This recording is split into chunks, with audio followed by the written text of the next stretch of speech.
출애굽기 8장입니다. 1절에서 10절 화면으로 함께 보시도록 하겠습니다.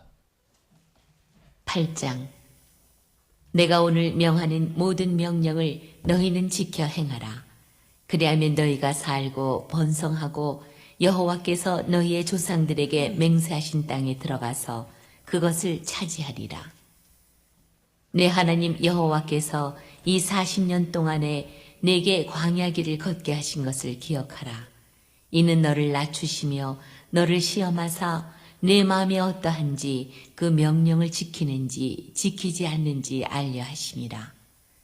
너를 낮추시며 너를 줄이게 하시며 또 너도 알지 못하며 내 조상들도 알지 못하던 만나를 내게 먹이신 것은 사람이 떡으로만 사는 것이 아니요 여호와의 입에서 나오는 모든 말씀으로 사는 줄을 내가 알게 하려 하심이니라.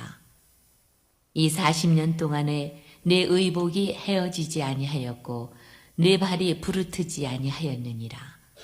너는 사람이 그 아들을 징계함같이 내 하나님 여호와께서 너를 징계하시는 줄 마음에 생각하고 내 하나님 여호와의 명령을 지켜 그의 길을 따라가며 그를 경외할지니라. 내 하나님 여호와께서 너를 아름다운 땅에 이르게 하시나니 그곳은 골짜기든지 산지든지 시내와 분천과 샘이 흐르고 밀과 보리의 소산지요 포도와 무화과와 석류와 감람나무와 꿀의 소산지라. 내가 먹을 것에 모자람이 없고 내게 아무 부족함이 없는 땅이며 그 땅의 돌은 철이요 산에서는 동을 캘 것이라. 내가 먹어서 배부르고 내 하나님 여호와께서 옥토를 내게 주셨으므로 말미암아 그를 찬송하리라. 아멘. 하나님 아버지, 오늘도 하나님의 말씀으로 은혜를 받기를 원합니다. 생명의 말씀, 아버지 살아있는 말씀으로 저희들의 영혼이 회복되기를 원합니다. 채워지기를 원합니다. 축복받기를 원합니다. 하나님 갈망하고 갈급한 심령 위에 은혜의 담비를 내려주시옵소서. 하나님 오늘도 모두에게 하나님이 골고루 은혜를 나눌 줄 믿고 감사하며 살아계신 예수님의 이름으로 기도하옵나이다. 아멘. 우리 서로 인사합니다. 사랑하고 축복합니다. 네, 한 주간 많이 힘드셨죠? 네. 한 주간 많이 힘들었던 것 같아요. 전국적으로 독감에다 코로나에다가 한번 알아버리면 5일을 들어 누워 있어야 되고 많이 힘들었을 건데요. 이게 볼 수 있는 은혜인 걸 너무 감사한 것 같습니다. 한 번 더 인사합니다. 주님 일하신 교회 참 잘 오셨습니다. 아멘. 그래요. 한 번 더 믿음을 선포합시다. 예수님만이 인생의 답이십니다. 아멘. 믿으십니까? 아멘. 믿으십니까? 아멘. 예수님만이 인생의 답이 맞습니다. 여러분 저는 확신합니다. 주님만이 우리의 인생의 답이 될 줄 믿습니다. 아멘. 사랑하는 성도 여러분, 우리는 매일 수많은 선택과 결정을 하며 살아갑니다. 이런 결정을 할 때 여러분들은 어떤 기준으로 선택에 있어서 선택을 하고 결정을 하십니까? 세상의 기준인지 아니면 말씀의 기준인지를 봤으면 좋겠습니다. 이 세상은 끊임없이 우리에게 현실적인 세상의 기준을 따르라고 계속해서 우리를 유혹합니다. 돈이 있어야지 행복한 거 아니야? 남들보다 잘나야지 성공한 거지. 남들이 다 하니까 나도 해야지 하는, 하지만 이런 기준들은 시간이 지나면 변하고 사라진다는 것입니다. 오늘날 많은 사람들이 불안과 공허함에 빠지는 이유가 무엇이라고 생각하십니까? 바로 흔들리는 기준을 따르고 있기 때문에 그런 것입니다. 그렇다면 우리는 무슨 기준으로 인생을 살아가야 할까요? 하나님께서는 우리에게 변하지 않는 기준을 주셨습니다. 바로 하나님의 말씀인 줄 믿습니다. 이스라엘 백성은 광야에서 40년간의 물질이 아닌 전적으로 하나님만을 바라봐야 됐고 하나님만을 의지해야지만이 했었습니다. 그렇게 하나님은 그렇게 살게 하였습니다. 하나님은 그들에게 순종의 삶과 말씀을 따르는 삶을 가르치셨습니다. 여러분 오늘 귀한 이 시간 우리 인생의 기준을 세상의 기준이 아닌 말씀의 기준으로 삼아야 될 그 이유를 살펴보려고 합니다. 그리고 과연 나는 지금 세상의 기준을 따르고 있는 건 아닌지, 아니면 하나님의 말씀을 기준으로 삼고 있는지, 앞으로 나는 계속해서 하나님의 말씀을 기준으로 삼기로 결단할 수 있는지, 오늘 이 질문을 마음에 새기고 오늘 말씀을 통해서 깨닫는 축복의 시간 되기를 축원합니다. 다 같이 말씀의 제목을 여러분 한번 따라해 볼까요? 사람이 말씀으로 살아야 할 이유. 네, 세상 말씀이 아닌 하나님의 말씀으로 살아야 될 이유에 대해서 이 시간 나누려고 합니다. 여러분, 사람이 말씀으로 살아야 될 이유는 첫째, 말씀은 우리의 삶을 인도하는 지침이기 때문인 것입니다. 다 같이 본문 8장 2절의 말씀을 여러분 읽어보겠습니다. 2절 시작. 내 하나님 여호와께서 이 40년 동안에 내게 광야의 길을 걷게 하신 것을 기억하라.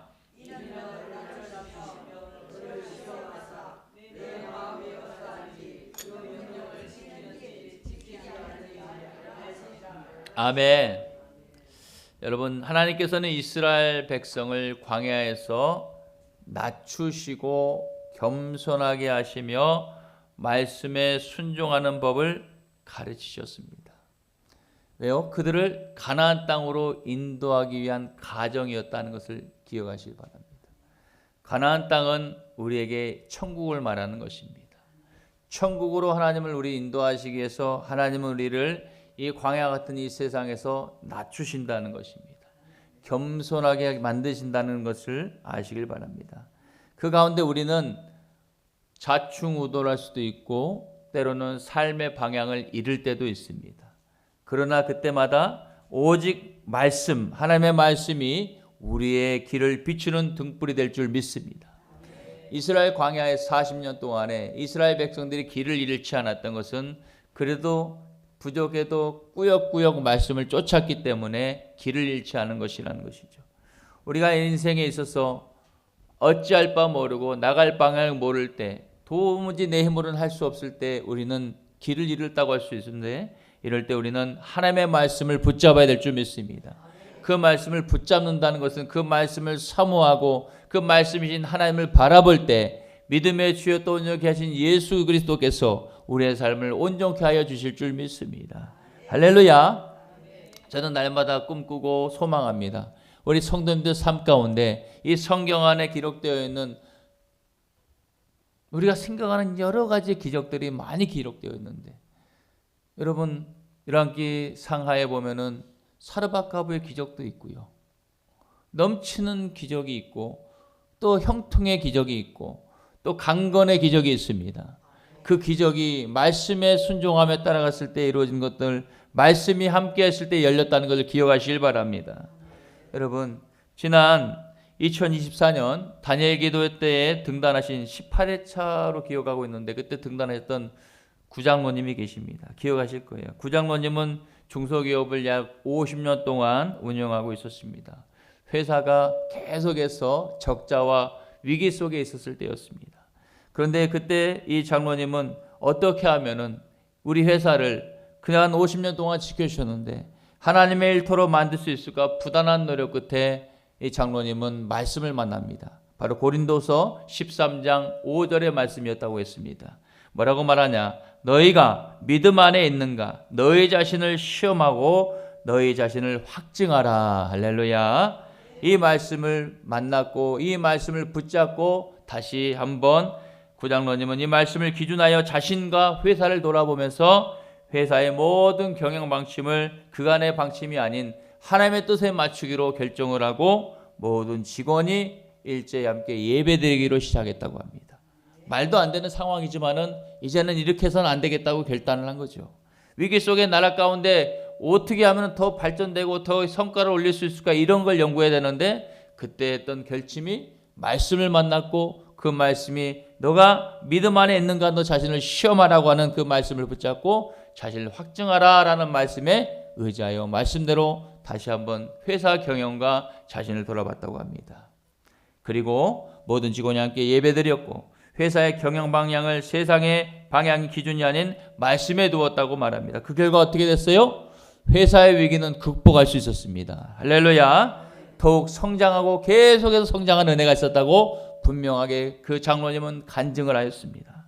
성도 여러분, 우리의 삶의 방향과 결정의 순간마다 하나님의 말씀을 붙드시기를 바랍니다. 우리의 삶을 말씀에 순종하며 하나님의 인도하심을 신뢰하며 나간다면 반드시 우리에게도 좋은 형통의 길이 열릴 줄 믿습니다. 하나님의 말씀에 이처럼 우리의 길을 인도하신 것뿐만 아니라 우리의 영혼을 살아있게 하는 양식이 되는 줄 믿습니다. 사람이 말씀으로 살아야 될 두 번째 이유는 뭐냐?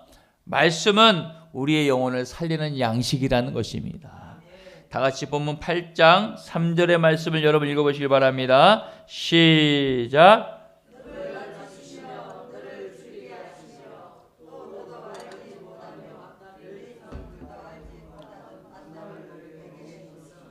사람이 떡으로만 사는 것이 아니요 여호와 입에서 나오는 모든 말씀으로 사는 줄을 내게 알게 하려 하심이라. 아멘. 할렐루야. 오늘 이 말씀처럼 사람이 떡으로만 사는 것이 아니요 세상의 음식으로 세상으로 주는 걸로만 사는 게 아니라 하나님의 입에서 나오는 말씀으로 살아야 된다고 말씀하고 있습니다. 로마서에는 어떤 말씀이 있지요? 10장에 믿음은 들음에서 난다고 말씀하고 있어요. 무엇을 들어야 되냐? 그리스도 입에서 나오는 말씀을 들어야 된다고 17절에 말씀하고 있습니다. 여러분, 우리의 몸이 음식을 먹어야 건강해지듯이 우리의 영혼 또한 하나님의 말씀으로만 채워질 때만이 건강이 되는 줄 믿으시길 바랍니다. 세상의 풍요와 세상의 성공이 우리의 영혼까지 만족시킬 수가 없다라는 것입니다. 오직 하나님의 말씀만이 우리의 영혼을 살리고 새롭게 한다는 것을 믿으시기를 바랍니다. 여러분, 우리 다윗을 한번 봐볼까요? 이스라엘의 2대 왕이었습니다. 다윗은 어렸을 때 목동이었습니다. 이 다윗의 삶을 보시기 바랍니다. 어느 날 하나님의 은혜가 부어졌고 이스라엘의 위대한 왕의 자리에 올랐습니다. 그런데 그의 삶을 보면 수많은 시련과 고난으로 가득했습니다. 그는 사울 왕에게 쫓겨서 광야에서 약 10년의 세월을 도망치고 도망다니는 삶을 살았습니다. 수많은 전쟁을 치렀고요. 또 가족 안에서는 내적 갈등으로 아주 힘들었었습니다. 하지만 다윗은 이 모든 어려움 속에서 그는 오직 하나님의 말씀을 붙든 줄 믿습니다. 시편 119편 105절에 그렇게 고백하고 있습니다. 주의 말씀은 내 발의 등이요 내 길의 빛이니라. 할렐루야. 다윗은 하나님과의 깊은 관계를 위해서 항상 끊임없이 말씀을 묵상했습니다. 말씀을 묵상했다는 것은 하나님과 가장 가깝게 하고 싶었던 그 갈망을 그는 말씀을 통해서 고백하고 있는 것입니다. 여러분, 우리의 삶은 어떻습니까? 우리의 삶은 하나님의 말씀을 갈망합니까? 내가 하나님과의 가장 밀접하게 가깝게 하고 싶어서 하나님을 더 그리고 갈망하며 소망하며 기도합니까? 여러분, 다윗의 영혼을 그의 말씀으로 인해 다시 한번 살아난 것을 봅니다. 그가 왕이 되었을 때도 그는 하나님 앞에서 겸손히 말씀 앞에 순종하며 내가 전적으로 여기까지 오른 것은 전적은 하나님의 은혜였습니다라고 고백하며 하나님의 말씀에 순종하며 나라를 다스렸습니다. 뿐만 아니라 다윗이 또 중대한 죄를 범했을 때 그는 다시 말씀을 통해 자신을 돌아보고 회개했습니다. 시편 51편 10절에 이렇게 고백하지요. 하나님이여 내 속에 정한 마음을 창조하시고 내 안에 정직한 영을 새롭게 하여 주시옵소서. 다시 이런 삶의 모습, 이 삶의 진지함, 그의 영혼을 회복시키고 하나님과의 관계를 온전하게 회복의 길로 만든 줄 믿습니다. 성도 여러분, 다윗처럼 우리의 영혼의 양식이 하나님의 말씀이 되시기를 바랍니다. 기쁠 때나 슬플 때나 말씀을 묵상하며 그 말씀 가운데 내 삶을 적용시키시고 또 말씀을 통해 회개하고 말씀을 통해 회복하고 말씀을 통해 성장하는 영적인 여정을 걸어가시기를 주님의 이름으로 축원합니다. 여러분, 영원히 말씀으로 살아난다면 우리는 더 겸손하게 될 것입니다. 그리고 우리는 하나님이 주셨던 때마다 시마다 주셨던 이른 비와 늦은 비로 주셨던 그 하나님의 은혜를 잊지 않게 될 줄 믿습니다. 할렐루야. 여러분, 하나님의 은혜를 사모하시길 바랍니다. 하나님의 은혜를 사모하면요, 꿀송이와 달같이 단다 그랬습니다. 여러분, 정말 사모하는 은혜가 여러분에게 충만하기를 축복합니다.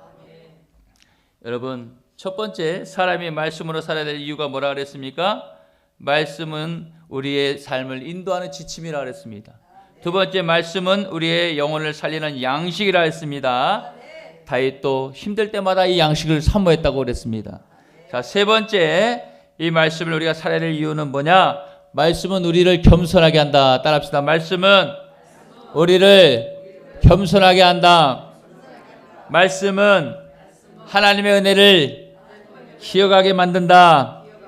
할렐루야. 본문 8장 11절 읽겠습니다. 시작. 8장 11절 시작.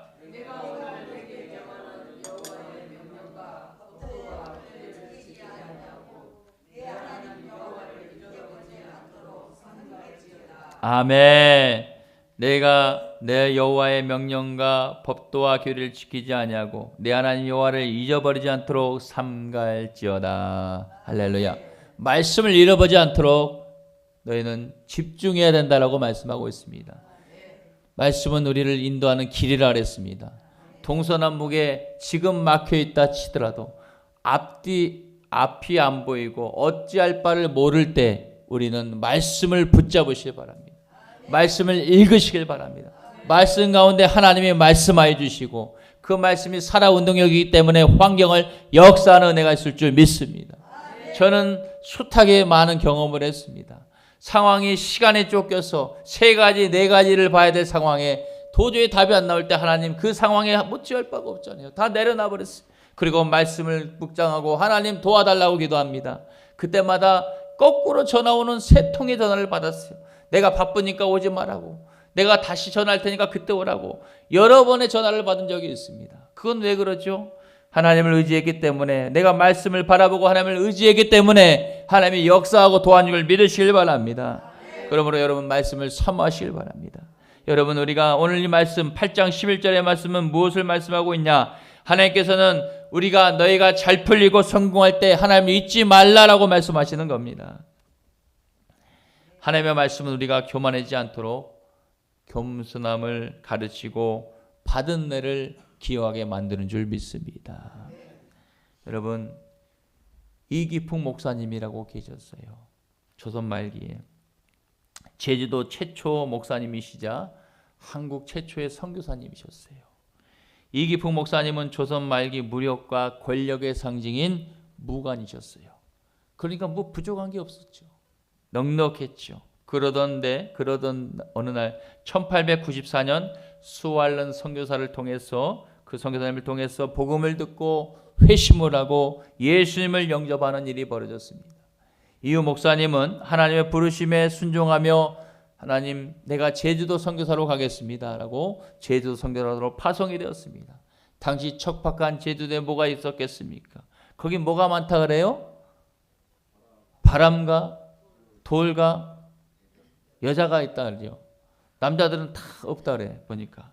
근데 이 척박한 곳에 제주 환경 가운데 언어 장벽이 있고 주민들의 반대도 불구하고 그 당시에 복음을 전파하며 이 제도 지역에 가서 무려 30여 개의 교회를 설립했다고 합니다. 잘 나가고 있을 때, 잘 되고 있을 때 하나님의 부름에 순종한 이기풍 목사님을 보시길 바랍니다. 여러분, 이 목사님의 사역은 많은 사람들에게 복음의 빛을 비추었습니다. 제도 지역에 큰 영적 변화를 가져온 거죠. 무엇을 말하죠? 무엇이 중요한지를 깨달은 줄 압니다. 지금 시기에 나를 부르신 하나님에 있어서 내 하나님이 나에게 무엇을 바라고 무엇이 중요한지를 깨닫고 큰 결단을 내린 줄 압니다. 그러니 부족함이 없는 그 가운데 예수님을 믿고 회심하며 제주도의 선교사로 자청한 것이죠. 성도 여러분, 풍요와 성공의 순간에서도 하나님의 말씀을 잊지 말고 부름을 따라가며 겸손히 우린 순종해 나가야 될 줄 압니다. 뿐만 아니라 받은 은혜를 기억하며 감사하며 말씀을 붙잡고 날마다 승리하는 은혜가 있기를 축복합니다. 성도 여러분, 이제 말씀을 정리하려고 합니다.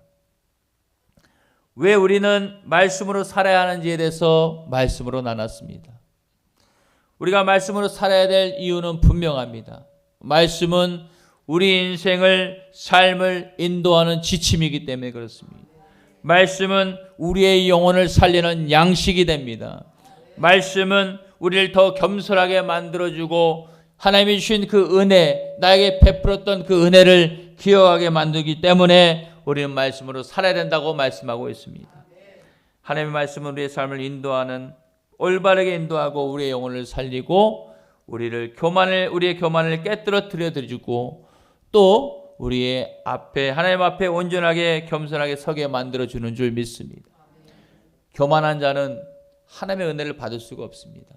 그렇기 때문에 하나님의 말씀으로 우리를 깨뜨려 준다는 걸 여러분 아시기 바랍니다. 교만은 패망의 선봉이라, 넘어지면 앞잡이라 그랬습니다. 그러므로 우리는 하나님의 말씀을 더욱더 붙잡고 나아갈 때 하나님이 우리를 순적한 길로, 회복의 길로 인도하실 줄 믿습니다. 따라서 지금 우리가 2025년 새해 오면서 하나님의 말씀을 붙잡고 성경을 매일 통독하고 있다는 것은 너무나 잘한 신앙인의 모습인 줄 믿습니다. 하루에 이 말씀을 통독해 나가는 게 쉽진 않죠. 그런데 꾸역꾸역 읽어 나가면서 보람도 있고 그 속의 말씀을 읽으면서 하나님은 그 우리의 노력을, 부단히 넣은 노력을 보고 계실 줄 믿습니다. 그러므로 늦지 않았습니다. 시작하시기 바랍니다. 말씀은 우리의 인생의 지침일 것이고 그 말씀은 우리의 영혼을 양식이 되며 그 말씀은 우리를 교만을 깨뜨려주고 그 말씀은 우리를 인도하는 길이 되어질 줄 믿습니다. 성도 여러분, 담임 목사로서 여러분들에게 하나만 부탁하고 싶은 게 있어요. 뭐냐? 매사에 세상의 결정이 아닌, 내 결정이 아닌 하나님의 말씀을 내 삶의 중심을 두고 주신 말씀에 순종하며 살기를 결단한다면 날마다 승리로 하는 은혜가 있을 줄 믿습니다. 이런 축복이 우리 모두에게 충만하게 넘치기를 주님의 이름으로 축원합니다. 기도하겠습니다. 하나님 아버지, 저희가 하나님의 말씀으로 살아야 할 이유를 분명히 알게 하시오니 감사합니다. 하나님, 저희가 삶의 모든 순간마다 주님의 말씀을 붙들게 하여 주시옵소서. 또한 내가 아프거나 힘들거나 기쁘거나 좋은 일이 있을지라도 늘 하나님 말씀 앞에 내 자신을 비추며 더 겸손해질 수 있게 해주시고 또 하나님 아버지, 우리의 영혼을 날마다 살줄 수 있도록 도와주시옵소서. 더욱 하나님의 겸손하고 주신 은혜를 기억할 수 있도록 말씀으로 저희들을 붙잡아 주시옵소서. 주님, 모든 걸 이룰 줄 믿고 감사하고 살아계신 예수님의 이름으로 기도하옵나이다. 아멘. 우리 한번 따라합시다. 말씀대로 살겠습니다. 자, 다시 한번 말씀대로 사시기 바랍니다. 할렐루야.